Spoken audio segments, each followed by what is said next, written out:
Hey guys, welcome to Callous Fight Night featuring a brand new feature. Volume. Sorry guys, I realized that I uploaded my last Callous Fight Night video without volume. Not sure how I managed to do that. First time in almost a decade now on YouTube that I can remember ever doing that, but I guess it happens to the best of us. And like I said, I apologize, but I've already tested her out, and we do in fact have volume for this one. What a feature. Oops, I was about to tell them that we're good, but I have ignore spectators on. I always forget about that. Just gonna link everybody and we'll get back in action here. Like I said, we've got Callous Fight Night between defending champion Coco, who this is like his 5th week in a row, whatever it is, just Hellpowna Coco, unbeatable at Fight Night, apparently. And a young up-and-coming player. I never know how to pronounce this guy's name. Nchmax is the way that I do it, but I don't know if that's actually right. I lost in a very close, very fun game to him in ADVPL earlier this year, a month or two ago. And he is basically an exclusively offensive player, which might be his undoing going forward if he does become a staple on the tournament scene. But he's very good at what he does, and there's definitely some talent and potential here, so we'll see how far he can take that. That being said, he is not off to a good start here by any means, and that's even worse. He lost his Gengar to, Psychic's not super common on Starmie, to be fair, but Coco is also a very unconventional, kind of all over the place builder. The Psychic is going to kill Gar, just bang boom, simple as that. And then an unfortunate para here on Smeargle from the Zapdos. Coco's basically crushing him here on turn 6, and I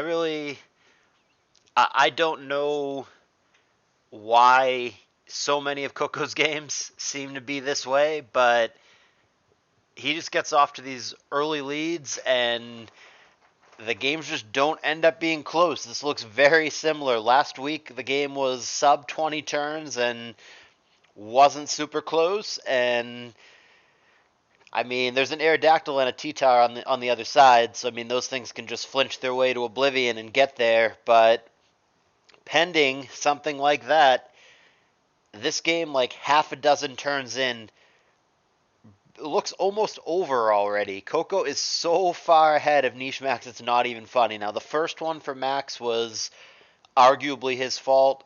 Yes, the Psychic Starmie is uncommon, but at the same time, perhaps should have scouted.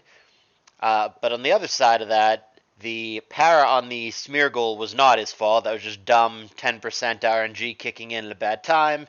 And obviously that was quite poor for Nchmax, who's really struggling to get anything going here at all. Now he loses the Vaporeon.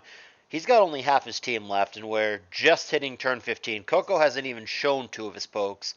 So here's Nchmax going with basically his only win condition of going with the DD Tar here. I almost wonder if he should have DD'd a second time and just gotten there with like a critical hit or something, because here's the problem. Oh, okay, I see why he didn't now. I was going to say he's going to be outsped and whomped by something like a Dugtrio, but he's busted out some surprise value himself. He's got the real weird and uncommon Endure Salicberry set of T-Tar, which, I don't like it, but it's going to get the job done here against the Dugtrio, so maybe this will be able to turn things around. He was at +1/+2 with the Dragon Dance and the Salicberry, but Intimidate gets rid of the attack boost, so it is now merely a very fast Tyranitar, but he's not a very hard hitter. He's going to need a crit or a flinch here, but he gets the flinch, and all of a sudden, man, what kind of comeback would this be? Can Nchmax realistically win this game? Maybe he can. He will again need a crit or a flinch here, but where there's an arrow and a T-Tar, there's a way. There's another flinch. What a comeback this would be. Nchmax looked dead in the effing water, and now it looks like he's winning. What a turnaround. Wow, I can't believe what I'm watching. I was ready to call this game over. Coco was crushing him. But all of a sudden, 2 flinches later, Looks like Nchmax might be winning, and I'm kind of surprised by the way Coco played this. I'm surprised he didn't value his ments a little bit more and get another Intimidate off. Recover does get off. Coco is not the victim of a third flinch in a row, but he really has to be careful here. A lot of things could go wrong. He does land a Leech Seed through the imperfect accuracy and the flinch, which is an ironic way to kill a 1 HP Tyranitar, but it will suffice. So we've got ourselves a game here. Aerodactyl, very scary in these late game situations. You live and die by the rock slide. Sometimes it flinches, sometimes it misses. You just never know what you're going to get. But we've got Aerodactyl and Meta staring down Starmie, Zapdos, Celebi here. Some of which is not in amazing shape. Let's see. Starmie at 45% after eating that attack from the T-Tar. Zapdos at only 63%. And then Celebi at 64. Rock Slide very dangerous here. In fact, if Celebi flinches or gets crit here, I think we're done pending a Rock Slide miss. Rock Slide is 41%, which is a lot. And 2 recovers do get off anyway, so Coco, after those 2 really bad flinches initially, has managed to avoid one since then. That's going to be a 3rd recover in a row as Celebi desperately tries to stall out this Aerodactyl. And it's a 4th recover in a row. Aerodactyl has not gotten anything other than normal rock slides. No crits, no flinches, no misses. Just damage. And Coco at this point feels comfortable enough to get a Leech Seed off. It's not a boom from Nchmax. He doubles back to Arrow, which is wise. It's a free double edge here, and Coco can do nothing about it. Something's going to die here. That was a great double from Nchmax. He's going to kill something one way or another. I hate the rock slide there.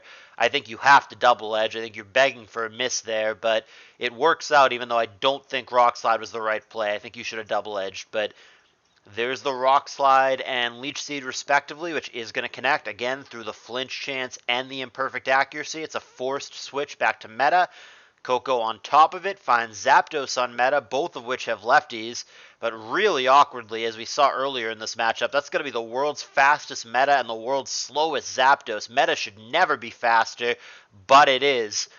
There's the Rock Slide and the recover. Oh, this is going to be really close, actually, because PP is a factor here. There's a flinch, but there's RNG here with the damage roll as well. We've seen the Rock Slide do as little as 37%, but it does not. It cooperates. That was a crazy game with quite a bit of nonsense both ways, but gotta give Nchmax credit there. I'm not quite sure how he managed to pull back and win this game. It was,